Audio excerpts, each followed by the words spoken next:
Almighty God, may the words of my mouth be pleasing to your ear, and may we all know your love as we sit in this place and we hear your word, and that we may go forth and tell others about you. Amen.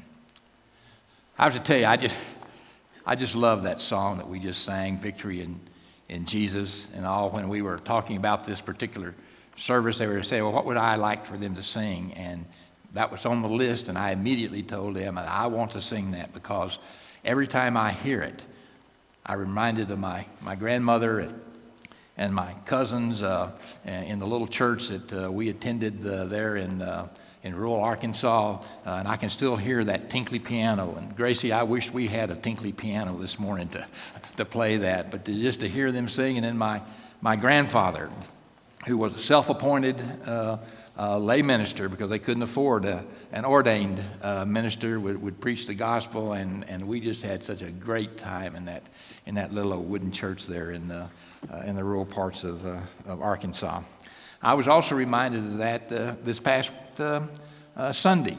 We all, several of us, went over to Mackey Chapel for their annual community relations tea, and over there in their little fellowship hall, they have one of those upright tinkly pianos, and they were getting around it, and they were singing and talking and just having great fellowship with one another, and people would get up and as the mood struck them to strike a song and sing, and I have to tell you, our own Nancy Lovett and an African-American gentleman from one of the other congregations, they got up there and did a beautiful, beautiful version of How Great Thou Art.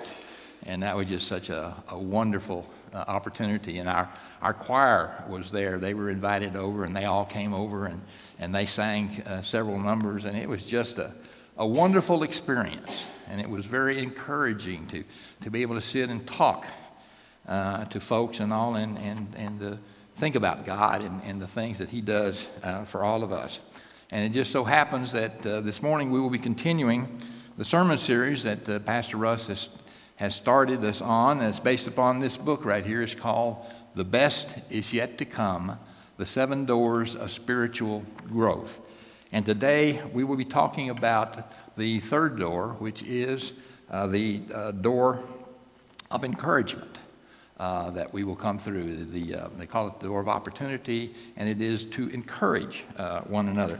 And I think it's kind of ironic that we would be talking about encouragement this morning and all.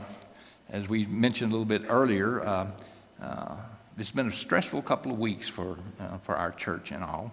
I was visiting with Pastor Russ, and he was telling me that over a 9-day period, he actually preached 9 different sermons.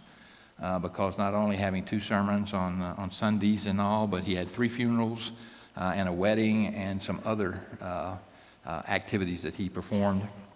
And so it was just kind of a stressful time for him.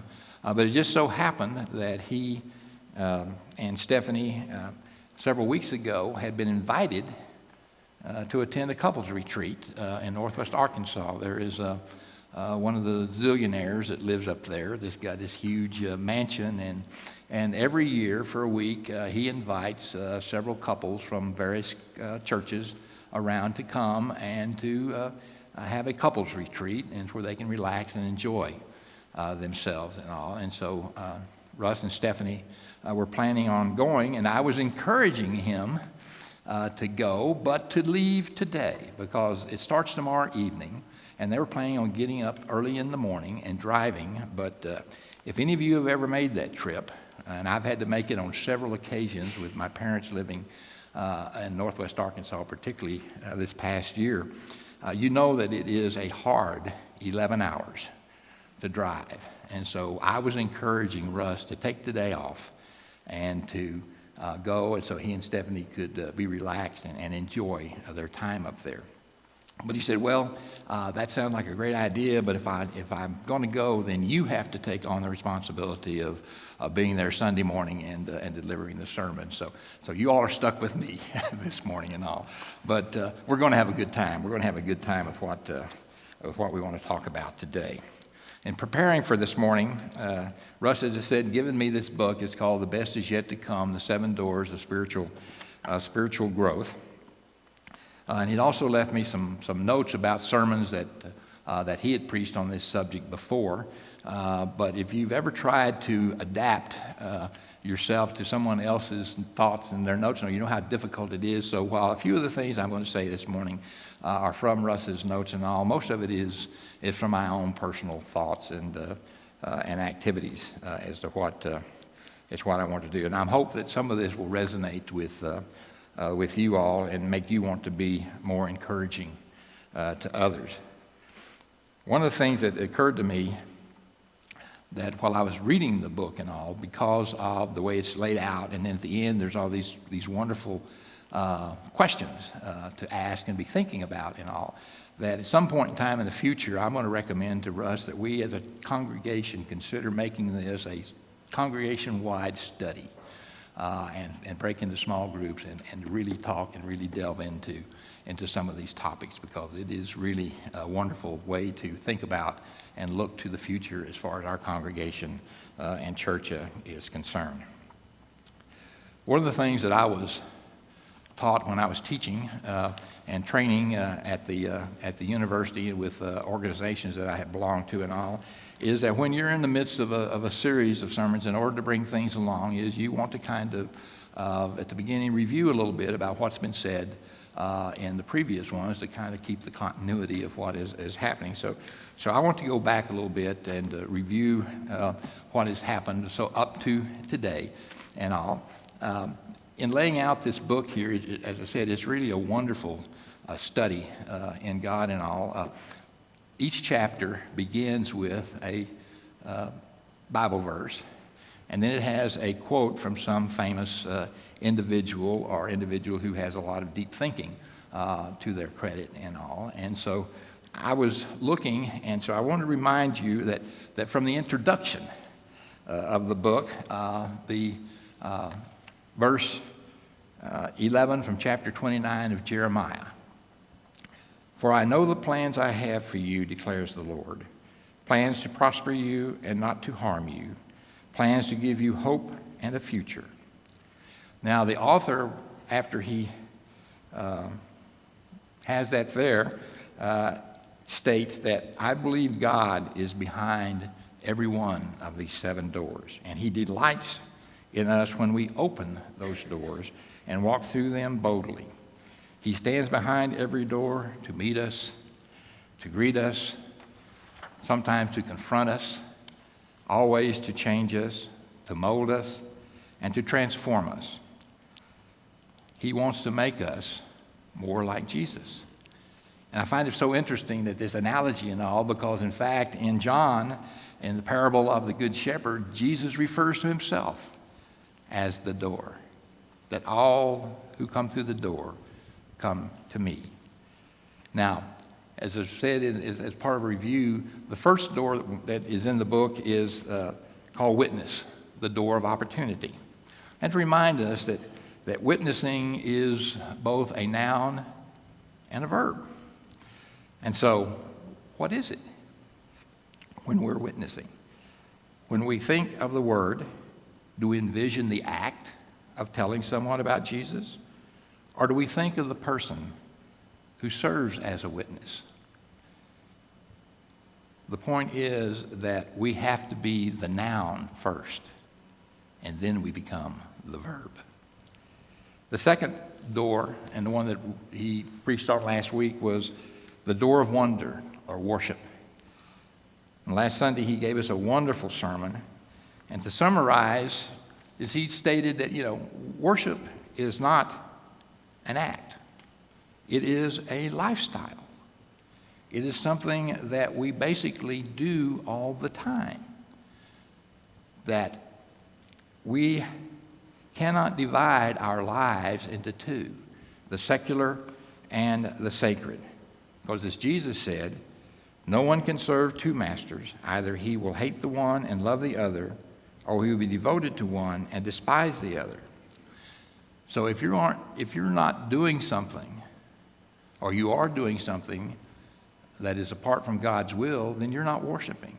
But if you're doing something that is a part of God's will for you, that very act is an act of worship. And we need to remember that. One of the things that I love to do is to come to church here on Sunday morning. You know, I love to come through those doors back there. I love to meet and visit with as many of you as I can, and to see what your week has been like and all. It's really a wonderful experience. But you know, one of the things that I really enjoy doing is coming into this sanctuary during the week. And I want you to stop and think for a moment. It's dark. The lights aren't on. But through those beautiful stained glass windows, you have this soft glow in the room. And as part of that glow, reflected in our cross here is it just kind of is reflected there. But the quiet and the peace that you can find, you can literally feel God's presence. And I just like to come and to stand and then say a short prayer and then go about my business, because I know I'm going to have a great day. And so I would encourage you that during the week, if you have a few moments, you're not doing anything, is to come by and just step in the doors here and just let this sanctuary envelop you. And you can feel the love of God all around you. Well, today is the third door, and it's called Connections, and it is the door of encouragement. Now, the dictionary defines encouragement as the act of giving courage, confidence, and hope to someone. The Bible verse that opens this particular chapter is from 1 Thessalonians chapter 5, verse 14. And we urge you, brothers, warn those who are idle, encourage the timid, help the weak, be patient with everyone. And then the quote is from a gentleman by the name of William Barclay. And I'll say a little bit more about Dr. Barclay in a moment. But what he has to say, I think, is so profound. One of the highest of human duties is the duty of encouragement. It is easy to laugh at men's ideals. It is easy to pour cold water on those enthusiasms. It is easy to discourage others. The world is full of discouragers. We have a Christian duty to encourage one another. Many a time a word of praise or thanks or appreciation or cheer has kept a man on his feet. Blessed is the man who speaks such a word. Now, one of the things, as I said, I love this book. It's really a neat book. And in this particular chapter, the opening paragraph, I kind of thought was interesting. And I'm going to quote, and remember, this is the author here. But he quotes in his first chapter, he says, sometimes I tell the people at my church, some of you may not like me. And that's too bad. The fact of the matter is, I don't like some of you. But we are all going to be together in eternity forever. So we might as well learn to get along and love one another. And I just think that's such a neat verse. We are all someday going to be together in eternity. And so we need to learn how to get along and love one another and not worry about some of the petty things that we sometimes let get in the way of our worship and our work here and the things that we do as a congregation. Now, in order to encourage one another and to be in a relationship with one another, we have to remember that God actually made us for relationships with Him and with each other. The Bible is full of passages about one another. We are to encourage one another, love one another, exhort one another, protect one another, confront one another, forgive one another.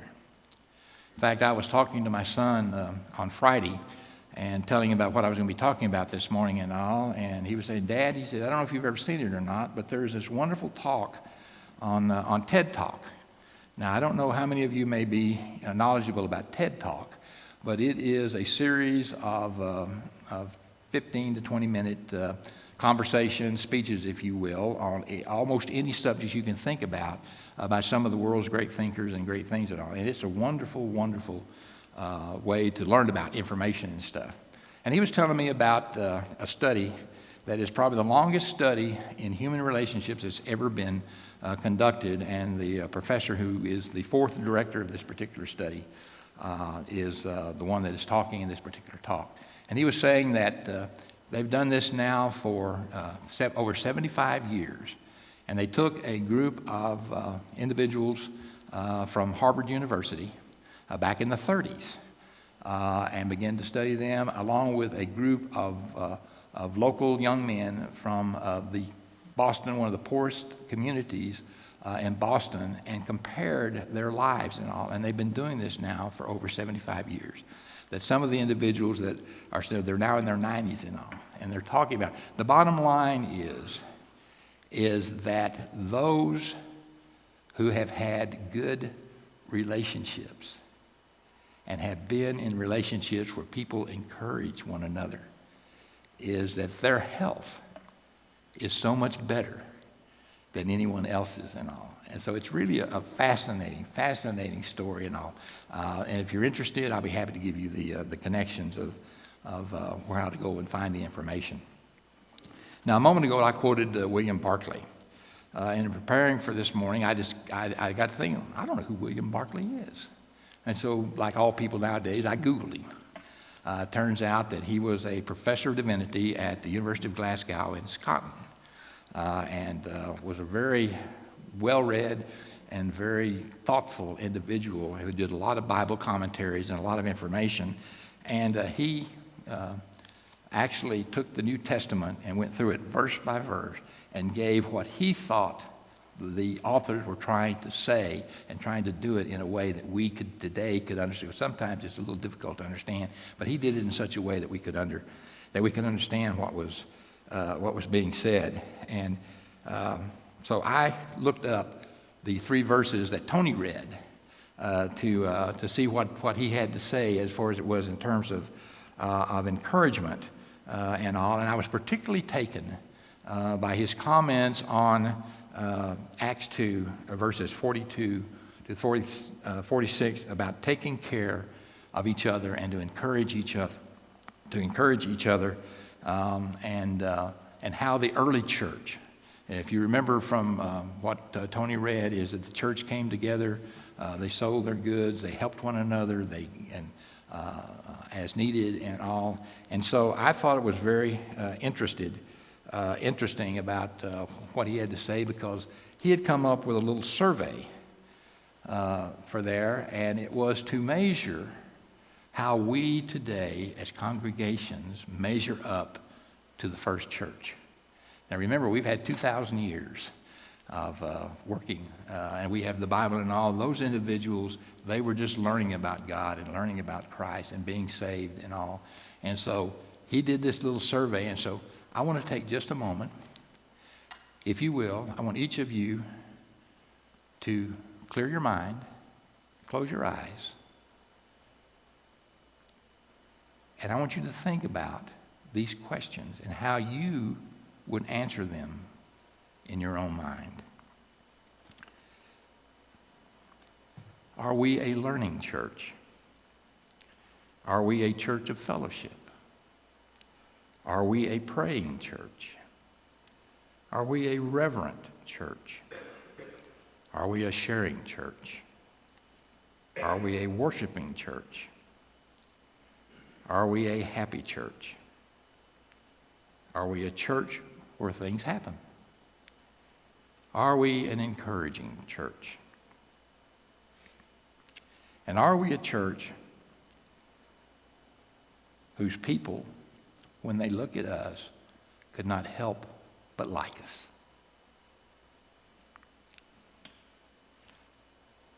As I look out at you all, and I think about these and how I would answer them, I would be interested in knowing how you would answer these questions and what we can do to improve in those areas where we might need to think about the things that we are doing.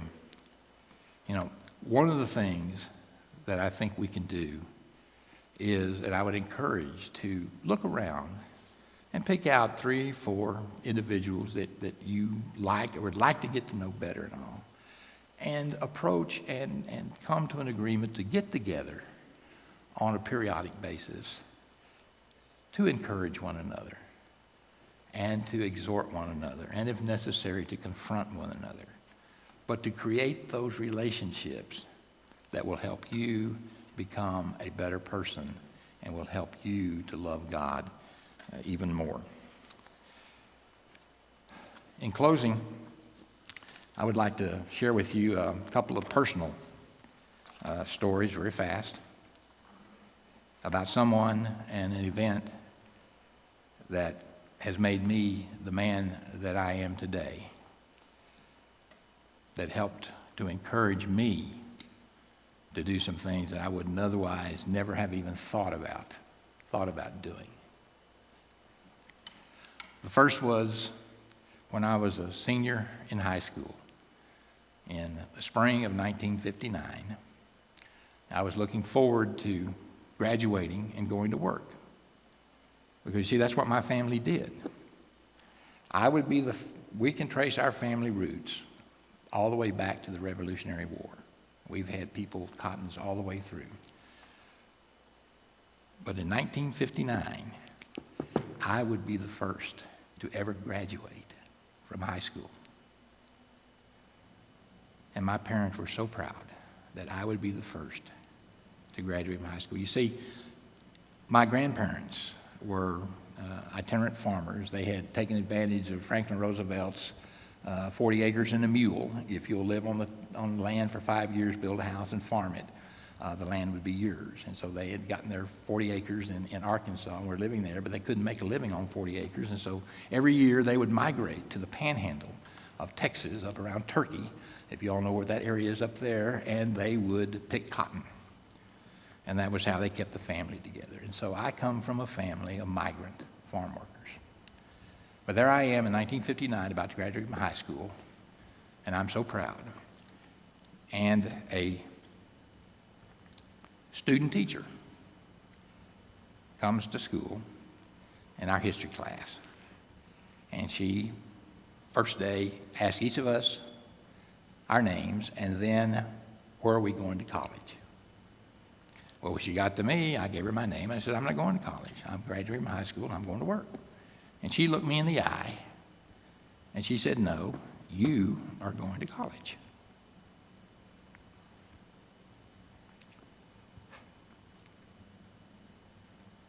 And every day, for the 6 weeks that she was there, when I came into the classroom, she would be there waiting for me. And she would say, where are you going to college? I'm not going to college. Yes, you are. Well, after 6 weeks, I decided, well, maybe I could. And so I looked around and found a school that I could go to. And so in that fall, I actually started to college. And at 4 years, well, actually 8 years later, because Uncle Sam took 4 years out of my life for Vietnam. But I did graduate from college. But that freshman year in the fall of 59, I had the opportunity to go to Little Rock, Arkansas, and to participate in one of the Billy Graham crusades. Now, I don't know if any of you in this room have ever had the opportunity to personally participate in a Billy Graham crusade, but I've got to tell you, I went to the War Memorial Coliseum, which at that time would seat 50,000 people, and the only room was up at the very top of the stadium, and we could barely see out the other end Billy and his crew because the stadium was completely packed. On the floor of the stadium, they had chairs for several hundreds of people in all there, and then the stage.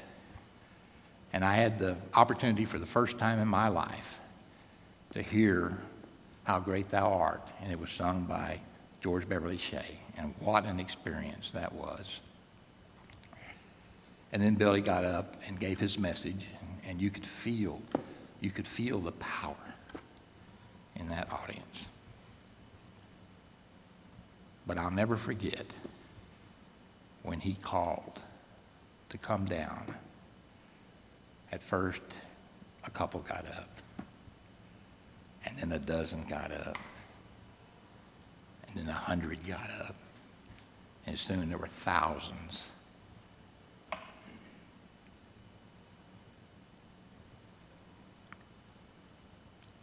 That's when I knew that God was real, that God loved us,